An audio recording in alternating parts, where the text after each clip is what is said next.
আমাকেও কতগুলো শাক দিয়েছে, দেখো এতগুলো শাক দিয়ে দিয়েছে আমাকে। এই শাকগুলো এখন বাড়িতে নিয়ে গিয়ে ভগবানকে ভোগ নিবেদন করবো রান্না করে। হরি বল। বৈকুণ্ঠপুর থেকে আনা শাকগুলো এখন বানাবো। ডোকাগুলো ফেলে দিয়ে শুধু শাকের মাথার অংশটুকু রেখেছি। এই দেখো শাকগুলো এত ভালো ছিল, মোজে একদম অল্প একটু হয়ে গেছিলো। তো দেখো সুন্দর করে শুধু মাথাগুলো নিয়ে বেছে নিয়েছি, বেছে ধুয়ে ভালো করে শাকগুলো মিহি করে বানিয়ে নিয়েছি, যেরকম সব শাক বানাতে হয় সেই প্রসেসে এই শাকগুলো আমি বানিয়ে নিয়েছিলাম। আর তার সাথে 2-3 চাক বেগুন এবং কাঁচা লঙ্কাও দিয়েছিলাম শাক ভাজা করবো বলে। এবার কড়াতে তেল দিয়ে দিয়েছি, তেল গরম হলে তাতে কালো জিরা এবং হিং সম্বাদ দিয়ে সেই আগে থেকে বানিয়ে রাখা বেগুন আর শাক দিয়েছি, তাতে লবণ এবং হলুদ পরিমাণ মতন দিয়ে ভালো করে নেড়ে চেড়ে ঢাকা দিয়ে রেখেছিলাম। মিনিট 5 পরে ঢাকা তুলে সামান্য একটু মিষ্টি দিয়ে নাড়াচাড়া করে শাক ভাজা হয়ে গেছে রেডি।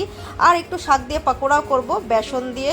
ওই মিহি করে বানিয়ে রাখা শাকগুলো বেসনের মধ্যে লাগিয়ে নুন হলুদ দিয়ে একটু পকোড়াও বানাচ্ছি। ভগবানকে শাক দিয়ে দুটো আইটেম করে দেবো দেখে। এই দেখো পকোড়া রেডি হয়ে গেছে। তো শাকের পকোড়া আর শাক ভাজি দুটোই রেডি। এখন ভগবানকে ভোগ নিবেদন করব আর মহাপ্রসাদ পাবো মহানন্দে। তো মহাপ্রসাদ কি জয়, বৈকুণ্ঠপুর বৈষ্ণব সেবা কি জয়, হরি বল।